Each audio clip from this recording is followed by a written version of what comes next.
just have a quick look at the articles of faith. We believe in Allah, meaning the one. We believe in oneness of God. We believe in angels, which is similar to other faiths. We believe in the books of God, which we mentioned in some of the speeches that we've spoken about. We believe in prophets who are chosen people by God with the specific purpose of spreading the word of God. We believe in something known as the last day, which is the final day and also the day of judgment, in which those who did good will be rewarded, those who didn't do good will either be forgiven by God or there'll be a punishment which is assigned to it. We believe in predestination, or the fact that everything good or bad is decided by God, and things like the understanding that things are meant to be. So those who are here today, sitting where they are, dressed the way they are, whatever we are doing now, it was always meant to be that way. And we believe in life after death, specifically the end goal, which is either heaven or hell. And this gives us a bit more of a purpose to this temporary life that we live in. A verse that I like to mention, I think it was mentioned in one of the speeches, if you could hear the youngsters when they were speaking, that there is no compulsion in religion. And this is something which is sometimes misconstrued or twisted in a way, but we believe that there is no forcing, there is no compulsion on religion. We teach, we spread the word, anybody has questions, we answer them. And this is one of the reasons why we have our stall in the town centre sometimes on a Saturday, where we have the opportunity to meet people. They have questions about Islam, we tell them, but there's no compulsion in religion. We say that truth stands out from evil, and whoever rejects evil and believes in God has grasped the most trustworthy handhold that never breaks. Meaning that if you believe in God and you hold on to that, we believe that you get the support of God through everything that you're going through. Whether you're going through any difficult times or even through ease, it gives us the opportunity to be thankful. I put these slides in here because those of us who are here around 1:20 put your hand up if you heard the call to prayer just before the prayer started. Okay, so there are a few of you, which is okay. So a call to prayer is something that takes place, is recited or read before every single prayer, specifically within the mosques. Now traditionally, if you look on this picture here, you will have tall minarets. Somebody would climb to the top of the minaret and call the call to prayer by their voice. So you would choose somebody with a loud, powerful voice. Nowadays we've got these fantastic devices known as microphones. So we don't necessarily need to climb on the roof. Health and safety, children, don't climb on the roofs. Councillors are here. The police gone? Okay, they've gone. Don't climb on the roof. But what we say in the call to prayer, the translation is here. So we say Allahu Akbar. Allahu Akbar, which again is a term that is probably heard quite a lot, but not everyone knows what it means. It means God or Allah is the greatest, greater than our worries and our issues, greater than our stresses. But if you have a little look here, this is the translation of the call to prayer. God is great. There is no God but one God, we believe. We bear witness that Muhammad is a messenger. We say Hayya ala salah, which literally means come to prayer, come to success. And then we repeat the verses again at the end. A few things that I'm going to finish with now, the final slide. A few points that sometimes have some sensitivities with the month of Ramadan. Those who work, those who are in the fields when they're out and about. Is the sounds a bit loud? We can switch off. Now that the kids are finished, I think we'll be able to do it. I'll do it from here, 1 second.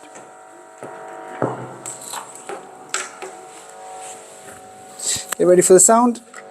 No, I think you need to turn it off there.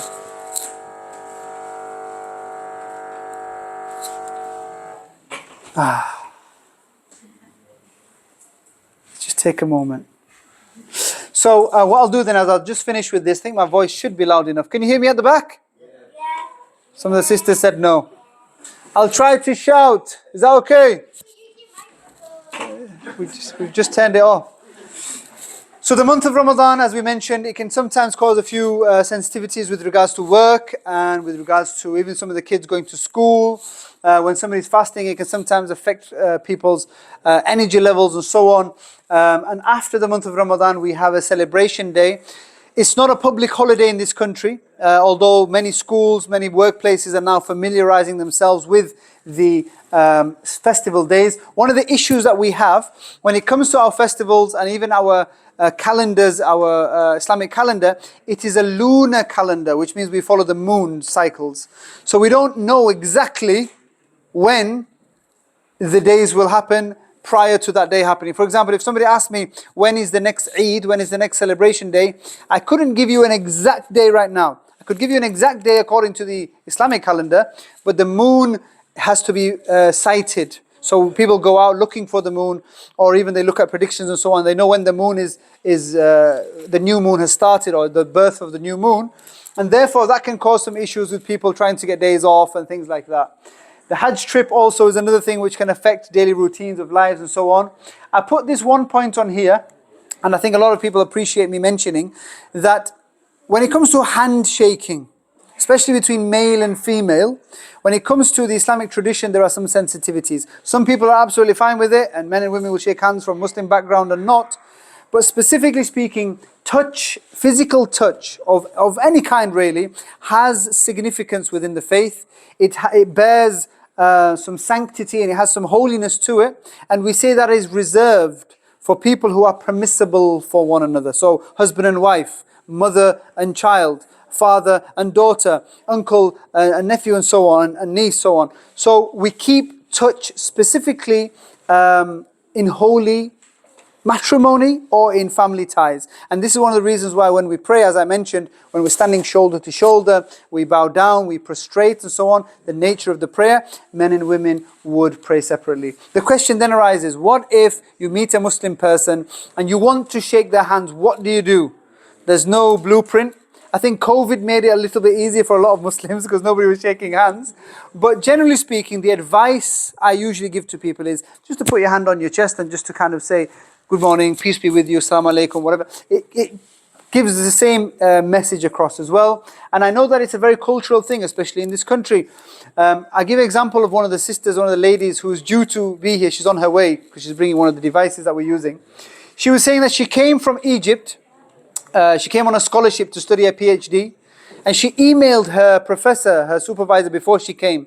And she said, I just wanted to make it clear, I'm from a Muslim, very reserved background, and we don't shake hands, so please, if I could just mention this beforehand, I hope you don't mind. I wanted to let you know about this. Is this okay? And the supervisor replied saying, that's absolutely fine, I appreciate you telling me, I'll bear that in mind. So she came, she wears a headscarf and the gowns and everything. She came into the university, she met him, and he says, yep, I remember we don't shake hands, welcome. And he gave... And he gave her a big hug, and she's like, ah. So the point is not shaking of the hands, it's physical touch.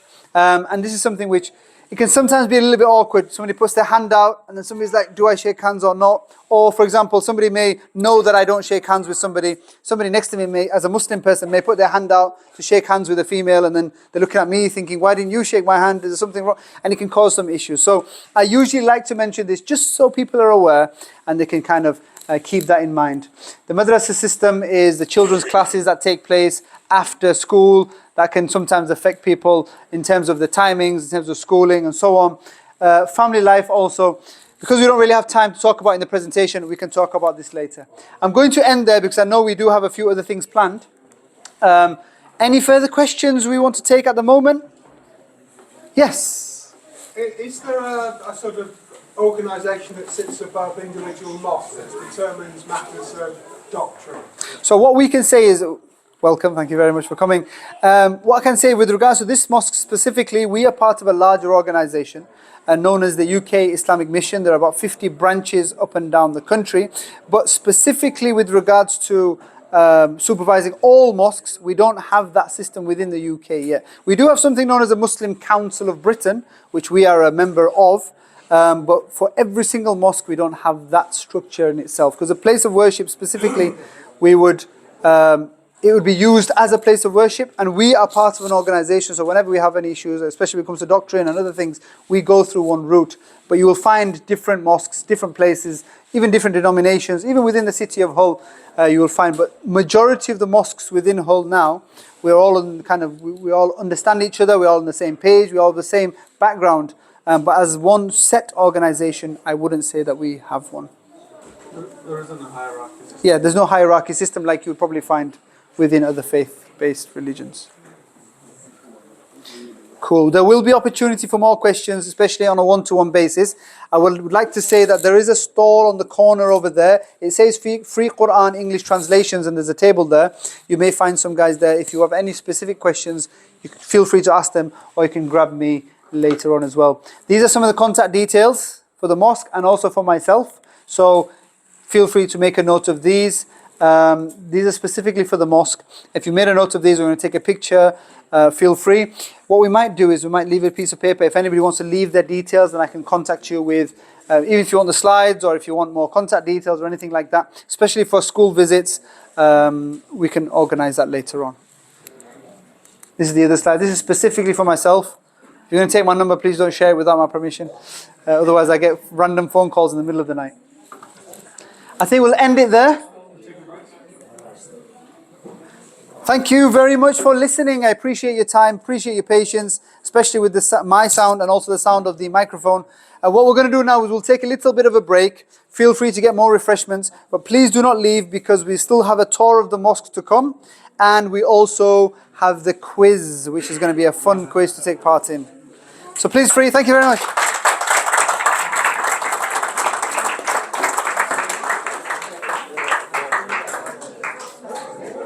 Let's mingle with one another.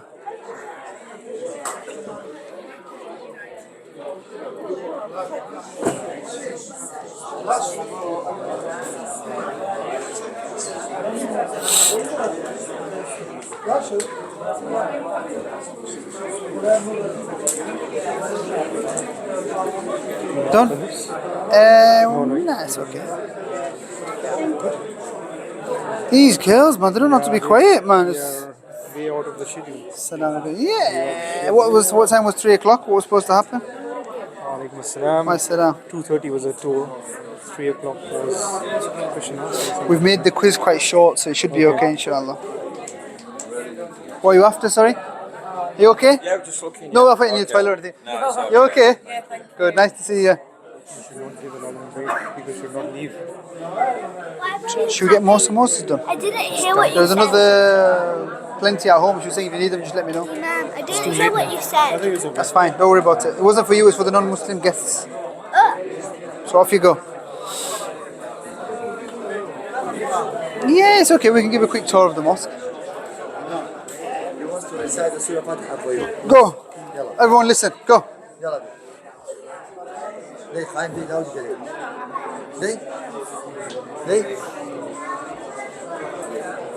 Alhamdulillahi Rabbil Alameen. He knows it. Very nice. Barakallah fi. He knows it.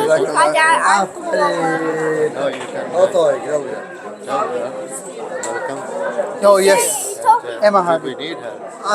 She's more helpful than the other guy. The other guy replied, no, I'm not coming. You've seen the mosque before. Ware, Yeah. what's going on with you, Ware? I don't know. Why did you keep... What was you going to say? Tell me what you're going to say. That was a picture of you. I know, I told him it was me. I said that was a picture taken 2 days ago. Should we do a tour quickly and get him out of the way? Yeah, just take big groups. One group, it's only the non-Muslims, isn't it? Yeah, but don't know. We need to cut down the speech, man. It's too long. Too long. It's like an hour long. An hour? Should we take them away? Half an hour, huh? Should we take the kids away? No, the kids are fine now. It's just during the presentation. Now let them enjoy. But it was during when I'm speaking, just to be nice and... what we'll do is we're going to grab the non-Muslim, just tell them to come forward. And just the guests say there's going to be a tour of the mosque. Please come to the front. I can say it, but the mic's not working. The mic's off. نشاطنا كويس حلو. بارك الله أنا فيك. أقول لأخونا الناس لماذا لم تشاركوا هذا الاحتفال وتطلقوا كلمة؟ قال الإمام لم يضع أسماءنا. أنا قلت لهم أنا ما أضع أسماء طبعا. أنا قلت لهم كلمة لم يضع أسماءكم لأنه كنتوا ما عندكم تفوق. لو كنت متفوق كان رفع أسماءك. وتكلمت كلام أنت قدام ملاك الناس تقرير قرآن. ممكن يصير في احتفال في المرات. طبعا. لازم تكون أنت متفوق وحافظ القرآن وحافظ الأحاديث وتطلع تمسك الميكروفون وتحكي للناس. هاي بديها تكون منكم تميز تمام؟ صح. طبعا. وتشاركوا. Yeah, go on then. هو يخلي أسماءكم وتشاركوا في الفوزين. No worries. You've been here before or is it your first time? What we're going to do, if you're not in a huge rush, the next 5 minutes, well, now, we're just going to quickly look around if you want. Okay, I'll stay. Just going to show you here, at the back, and then you can go. We don't want you to go without actually having the full shebang, and then if you need to... at 4 o'clock, I can stay fast. Oh, okay. It's still time. The mic's coming on now. That's okay. Is it on? I'll just tell them, I'll bring everyone forward. while the microphone is nice and quiet, for those, especially those guests or those people whose first time it is in the mosque, if I could ask you just to come forward to the front, we're going to show you a quick tour of the mosque, starting from the inside, going round the back, maybe around the back of the mosque as well, and show you around. So feel free to come forward. And the volunteers who are at the back, if you could usher our... and even if you do, it's fine. Yusuf, 1 second. You've got a cup of tea in his hand, so be careful. You did a good job. Thank you so much. Hello, I appreciate it. Nice to right. see you. You're right. Yes, thank you. You. Come through, come through.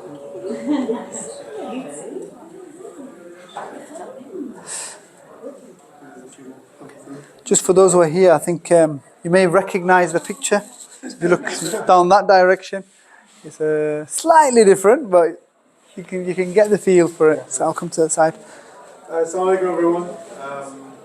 My name is Zia and I'm also part of the management committee at the mosque. So I think the Imam wants a bit of a break, so he's handing over this bit to me. People get bored of... Go and put this on. Do I get your jacket as well? Do you want it? So this is the inside of the main hall that you saw in the pictures. As the Imam was saying, some of the original kind of pillars are all still here.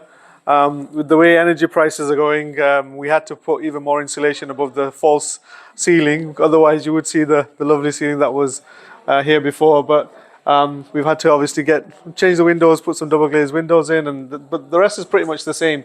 The only difference, obviously, the big difference I guess you'll see is that the carpet is in place. Where you see, when you go to a purpose-built mosque, you'll normally have the mosque built where the front of it is facing in the direction of Mecca to the Kaaba. In our case, obviously, we inherited a building that was already built, so we've had to place the carpet. It's a bit of a nightmare for the carpet fitters, but the carpet is fitted to give everyone the direction that we pray, so everybody prays in one direction. Nothing to do with the pop group, but we all stand in rows and we face the front, and then the Imam stands at the front. So the word Imam itself, it comes from Imam, the root word, the Arabic root word for Imam, which is the person at the front. So the question was asked earlier about kind of a hierarchy within Islam. We believe that every single person has a direct connection to God. They don't have to go through any intermediary. There's no confessions or anything like this. If you make a mistake, you ask God for forgiveness directly. And the closest point a person, as Imam mentioned earlier, the closest you are to God is when you're in prostration and you bow down and you kind of humble yourself in front of God. And that's kind of the process. And I'm sure quite a few of you saw the prayer itself. Inside the mosque, you'll see some really elaborate mosques around the world. People spend a lot of money and make really beautiful buildings. We've kept it very simple. We like the simplicity because we feel like when you're praying, there's no distractions. You're not looking at like pictures on the wall or any drawings or anything. You're just focusing purely on your prayer itself. There are a few features within a mosque, and again, our mosque is very simple, but in some mosques you'll see really extravagant kind of components. This small kind of step here is what we call a mimbar, which is basically a raised platform. And again, all of these, they look nice, but they all have a function and they all have a reason in which they were designed. Obviously, going back 1400 years ago when the Prophet Muhammad, peace be upon him, built his first mosque, he didn't have an AV system. There was no electricity. So when he's got a congregation of hundreds or thousands of people in front of him, sitting down or standing on the ground, the sound obviously doesn't carry to everyone. So you have, when your Friday congregation, when you do your, when you're giving the sermon, the Imam stands up on the mimbar. For us, it's more symbolic because we do have a sound system. But in countries where there is no electricity, or in back in the day when there wasn't a sound system, the raised platform allows the Imam to speak and for the voice to project to the congregation. And that's why the mimbar is a raised platform. We also mentioned about the minaret. Again, it looks nice, but it has a very important function. So when the mosque was first built, the people around the Prophet asked him, how do we call people to prayer? How do we let them know? The Christians have got their bells, and other faiths have different ways of letting people know it's time to come to their place of worship. And in the Islamic tradition, one of the companions of the Prophet had a dream in which he was calling people to prayer by reciting these lines, and then they decided, okay, this is how we're going to do it. And again, to call out to the whole what essentially was a village or a town, which now is a city, you had to be high up and be loud so that everybody in the surrounding areas could hear you. In Muslim countries now, you'll see speakers that are fitted at the top of the minaret instead of someone having to climb up. But that's what it was originally for. So it was actually for acoustics to be high up so that the voice projects across the town and everybody can hear it.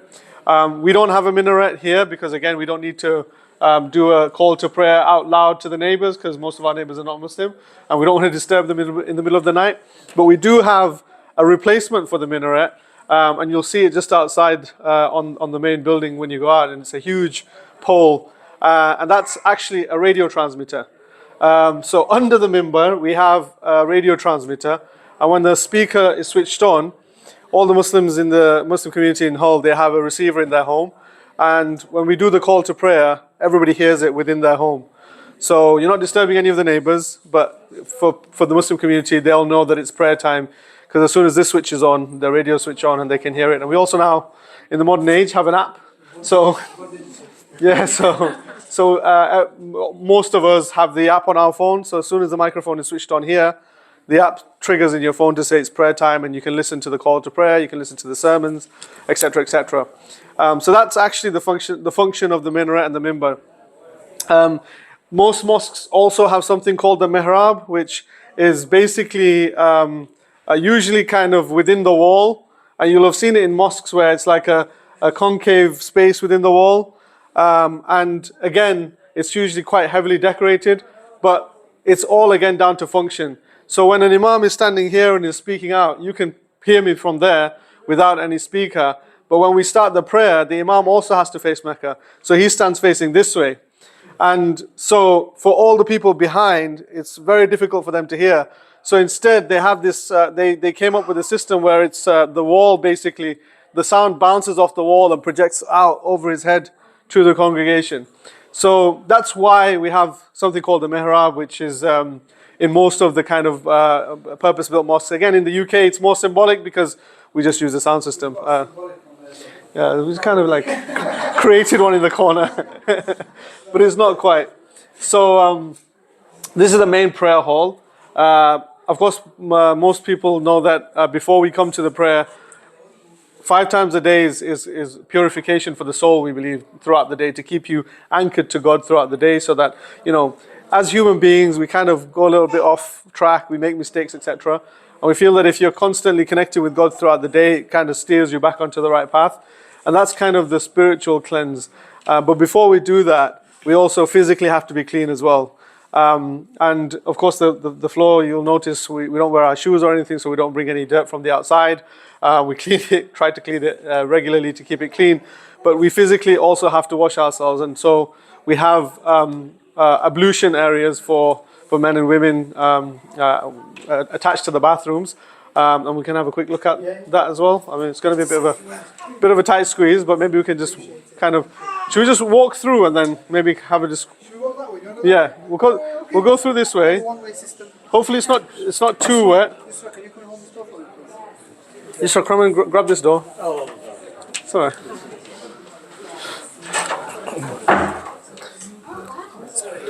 Yeah, so it should be hopefully dry, but we sit here and then, I don't know if we want to squeeze everyone in or we want to just walk through. Yeah, so we have the bathrooms, the toilets in that side, and then here is where we actually carry out the ablution. So the ablution itself, it's quite a long process, but there are 4 fundamental parts of the ablution. The first is once you wash your hands and you clean yourself, and then you wash your face, the whole of your face, then you wash your arms up to your elbows. Then you rub wet hand through your hair and your beard if you have one, and then finally we wash our feet up to our ankle. And again, obviously, in rural areas, in Medina, and back in the time of the Prophet, a lot of people would be working in the field, would be working, with animals, etc. Their hands, their feet, these are kind of parts that would be dirty. So before you come to pray, you would carry out that ablution and clean yourself properly. So every mosque will have a facility like this, and we have a similar, exact same setup on the other side for the women to do the same. Then we clean ourselves, and then from here, We have hand dryers as well, so we can dry ourselves, and then we can go through either through this door or that door to the prayer hall. Because obviously we wouldn't want to wear our hair. Or do they Yeah, just want no, their hair? it's they don't necessarily have to wet it, but they almost like damp fingers, and you just Oh, okay. yeah. Because I just thought if you touch your head. Young lad is doing, we teach them how to do it with water as well. We came out and drenched, like he's had a shower. And I said to him, in the section where we do our hair, put water on and we drop the water. And if you've got short hair, you go back and forward. If you've got long hair, just put your hands over. So what he did was he put the water and he just went, so we had to get him under the dryer, dry yourself off. But yeah, I just heard about that. Yeah. Sorry, I know you might need to leave, but feel free. We're just gonna probably just walk around, maybe around the Yeah. Do you wanna? I mean, there's a library and then You have a quick show of the library. I'll just make sure the pass is clear. yeah. Do you want to come this side? We just have a small.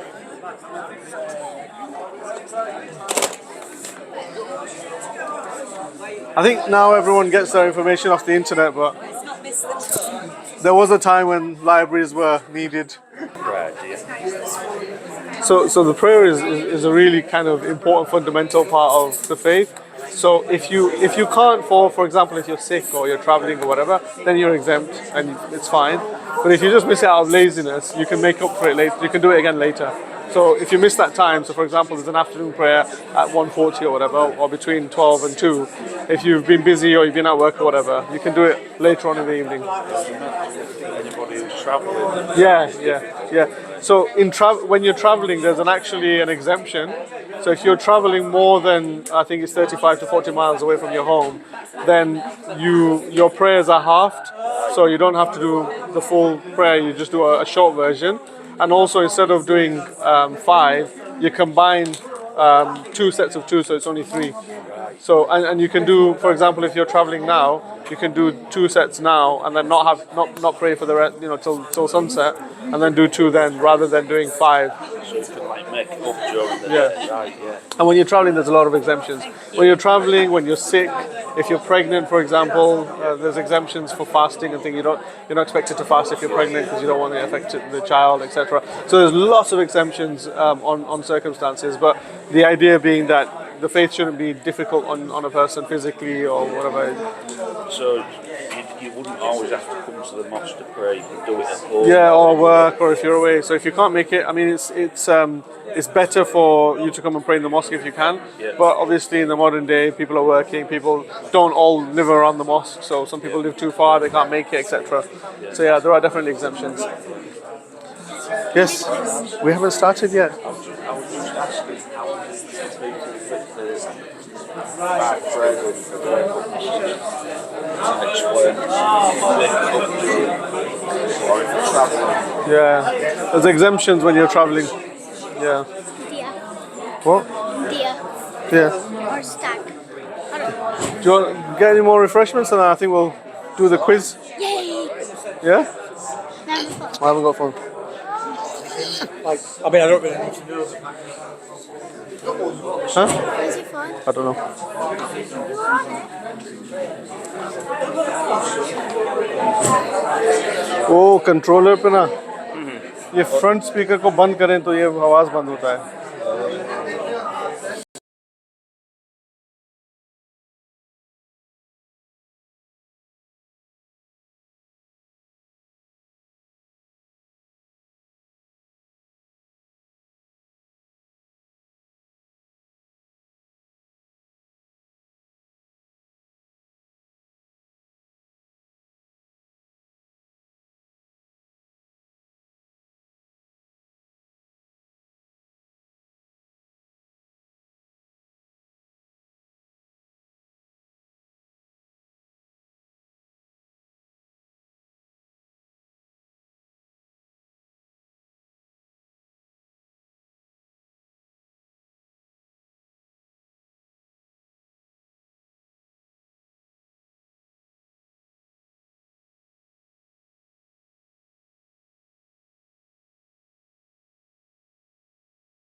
Is that going to work? Is it the right? Is it the right size? Islamic relief. You pay for this. So for those of you who are still trying to do it, I'm going to go through the process with you. Is anyone struggling to get onto the actual page? Zia, can you just set it up for him, please? So when you put your camera on, it gives you an option to click the link.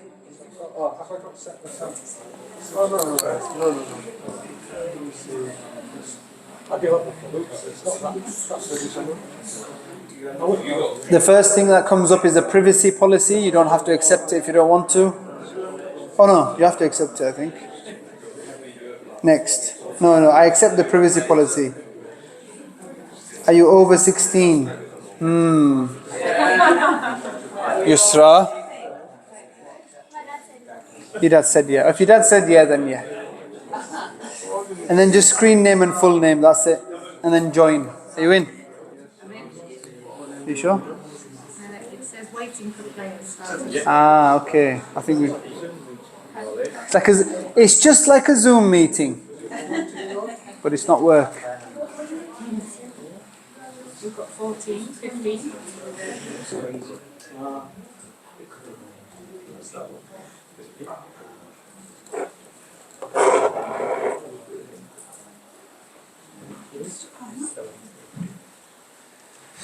"17 people. Wow. Oh, somebody left. Somebody bottled it. Somebody got worried.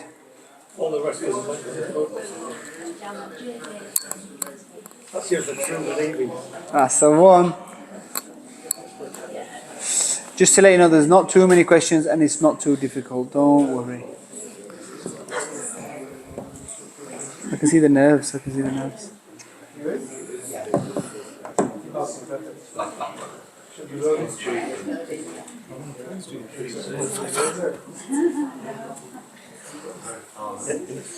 'Just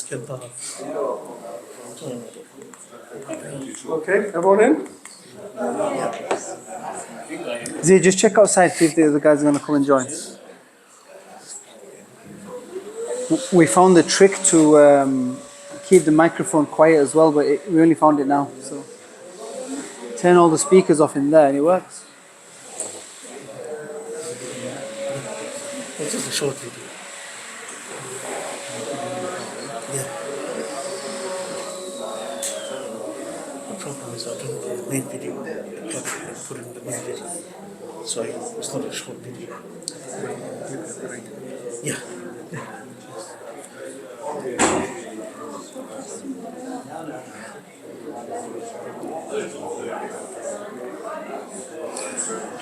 For those guests who've just come back in, the quiz is about to begin. Oh, that rhymes.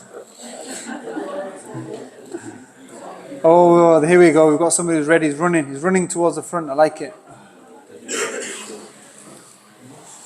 Do you want to set it up, Zia? Just. Yeah, I can do. If anybody needs help setting up, please raise your hand. Oh, you're already poised. Oh no, they're going to come that side. There's a spare one basically. I thought they needed it, but he doesn't need it. Guste. Okay, so might be the battery dead, bro. Check. If you put your camera on, if you need any help, we've got a technician ready. Full-time technician. Hey, are you ready? Are you logged in? Log in.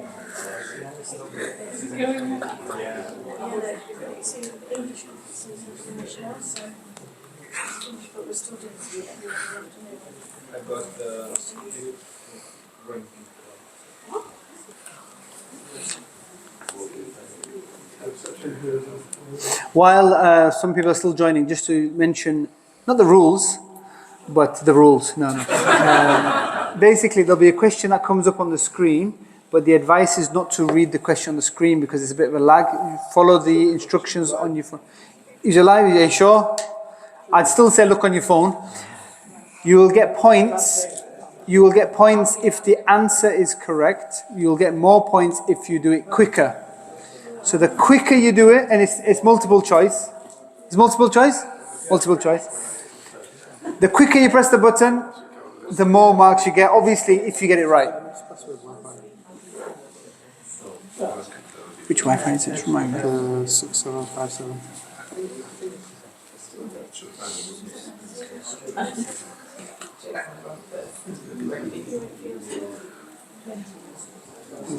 A3 capital. A3 JH. JH. Okay, H. 48. You have to look up the letter again now. FGGF. Again on that one.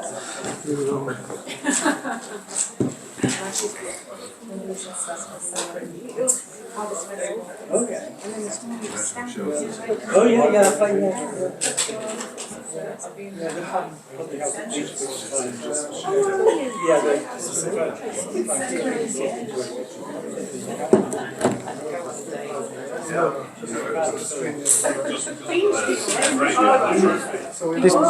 Did somebody say Bean Street? Did you say Bean Street? We used to live on Bean Street. At the end, yeah. I grew up on Bean Street from 5 years old to 17. So when you say Bean Street, the community centre on the end was quite active. Well, there used to be events there every now and then when we were younger. There's a park right next to it, obviously. There's a park right next to it, isn't there? Park.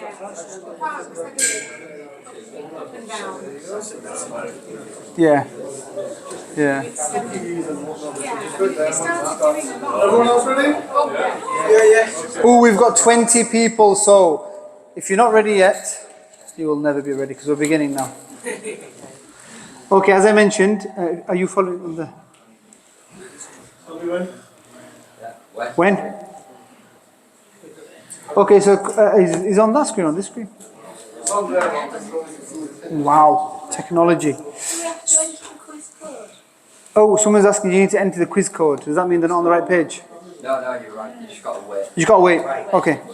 So it should say quiz code, and then it should say connected users. And if you go right to the top, it says waiting for players, starting soon. Have you all got the right screen? Thumbs up if you got the right screen. Super. Okay. Quizmaster, please begin the quiz. Right, let's hope this all goes to plan.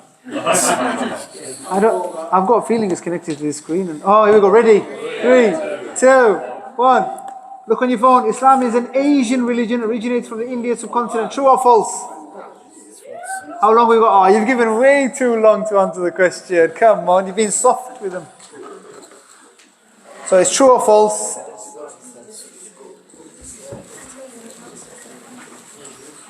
Wow, some people put true. The answer is definitely false. We believe that Islam, as we mentioned in the young children's speech, did you switch that or did it go by itself? Okay.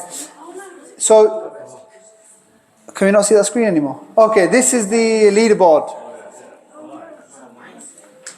I was going to answer that question. Okay, how many times do Muslims pray each day? Remember, it's speed. The quicker you do it, what's it?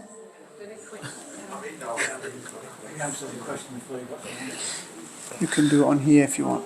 Don't want anything else, just press the buttons. Yeah. Next question. Oh, so the answer is obviously 5. Oh, no, not everybody got it wrong. Right. A few people got it wrong, it looks like. Am I correct in saying that? Yusuf, Islam is first place, Yusuf. The best? I don't know what that says. Easy win. Philip's on the board, wherever Philip is. Philip, just to let you know, if you come anywhere in the top 10, you win. How many versions of the Quran are there? 1, 2, 3.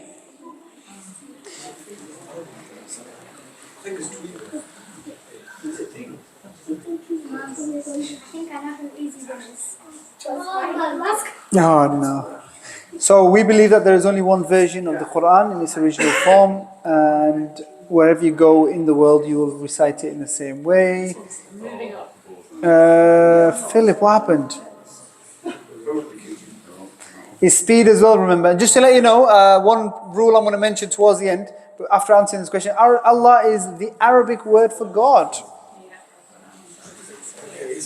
So just to let you know, if I notice on the leaderboard that we have members of the mosque community, they automatically don't win. So Here we go. So some people said false. We believe that Allah is the Arabic word for God, and therefore the answer is true. Is Phil back? Emma's in there now. Welcome. Yusuf Islam is cruising. Have you got the answers to the questions? Islam means peace and submission. Ooh, technical one, that one. Ooh.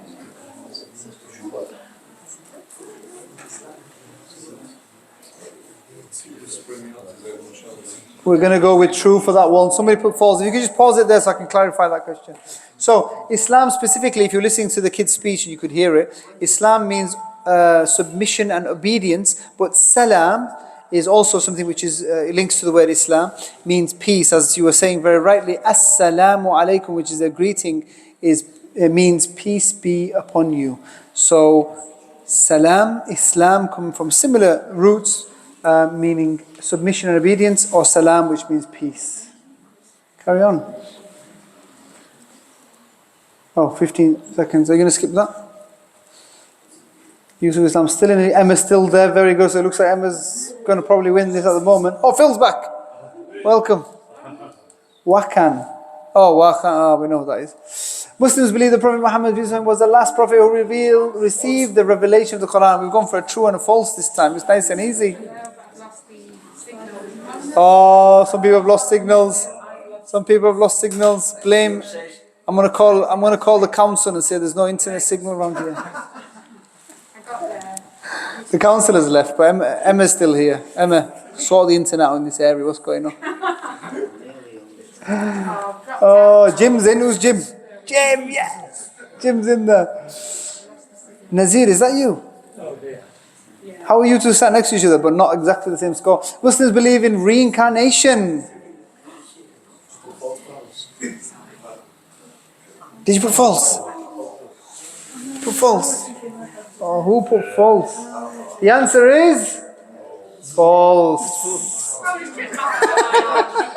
Reincarnation is the belief that once you die, you come back as another being or creature and so on. We don't believe in that. We believe that once we die, then our soul moves on. You're back. Oh, 6. Haq. Which means truth. Gigachar, is that fair? In Islam, Muslims are allowed to eat pork or eat alcohol. Wow. Don't know how you do that. Person who wrote the question needs to get some grammar lessons, I think. That's so confusing.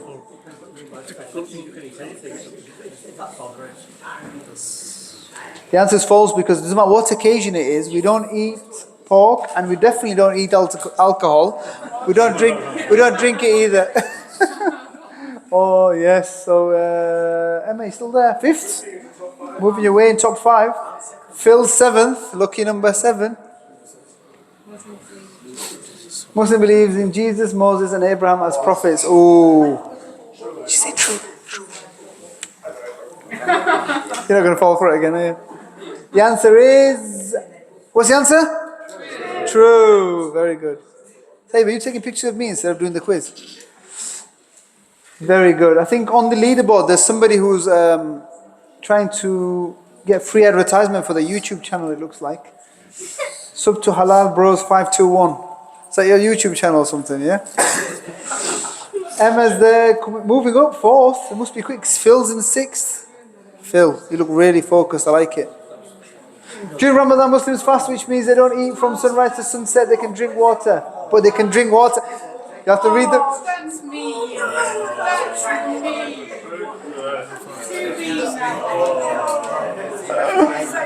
Emma, the answer is false. So many people...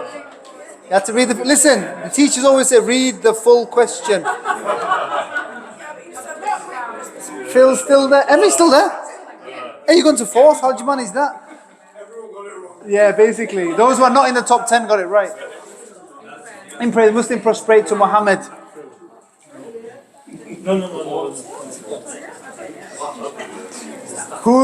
So as Muslims, when we pray, we do not prostrate to a person, we prostrate to God. So the answer is false. Few. Somebody said few. A few people said true. We prostrate only to Allah or God rather than Muhammad. These questions are quite confusing. Oh, pause. Right, this is the... Oh, okay, we paused it. Have you got the leaderboard on your phone? No. You're on 6%. Just pause it for 10 more minutes, please. Because he's in top space, we need to get him off. Is this the last question? Oh, it's a bit shorter than usual, but okay. So, if you've got the leaderboard in front of you, are you playing along? Not too bad. Right, last question then. Are you ready? Tell me if you're ready. Make some noise if you're ready. Read the question on your phone, remember. Go. Oh, not yet. Emma's in fourth. Emma looks like she's going to win this, it looks like. Muslim marriage must be arranged and the consent of the boy and girl is not required. Oh.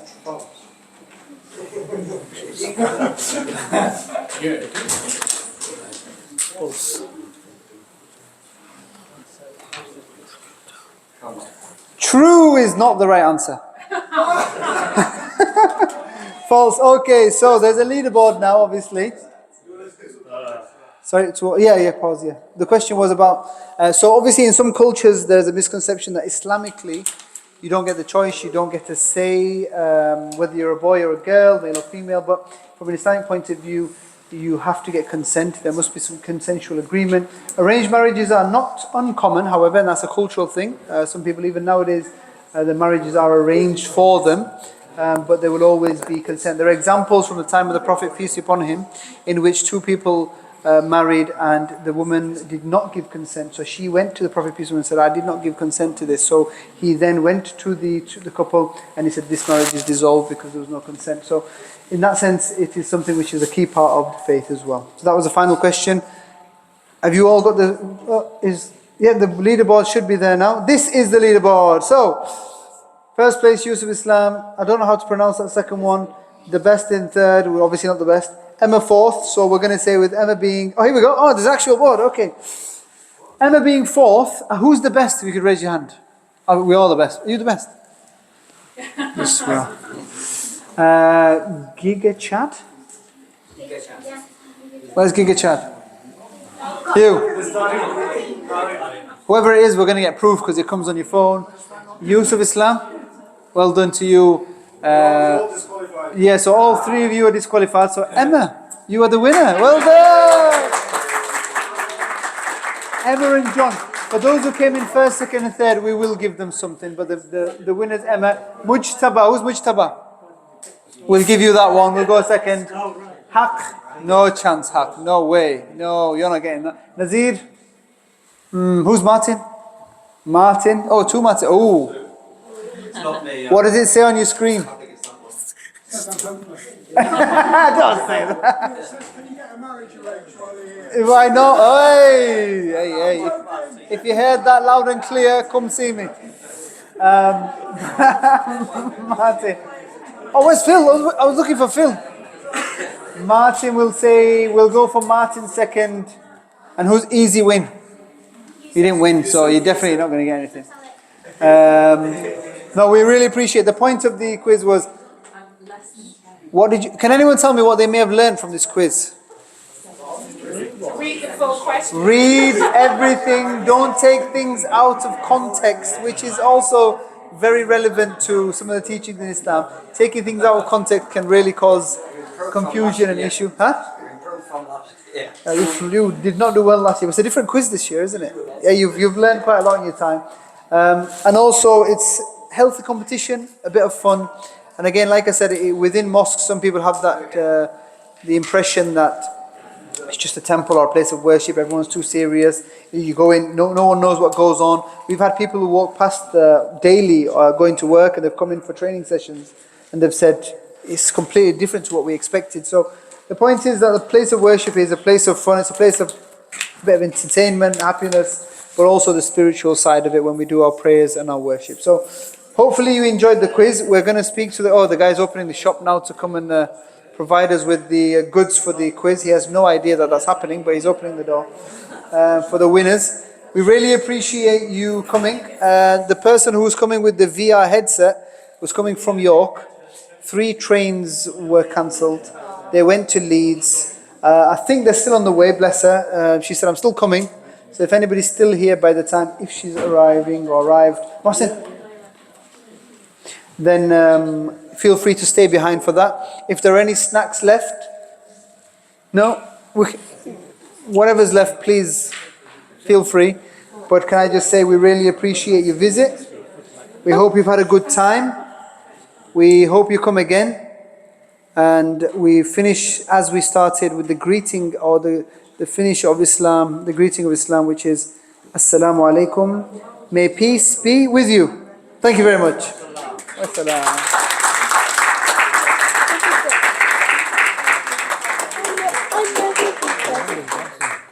Is it happening? There should be. Thank you so much for coming. I really appreciate it. Goodbye.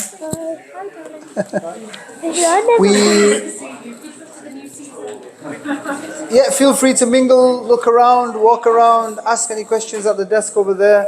Come see me if you need to as well. Thank you so much. Huh?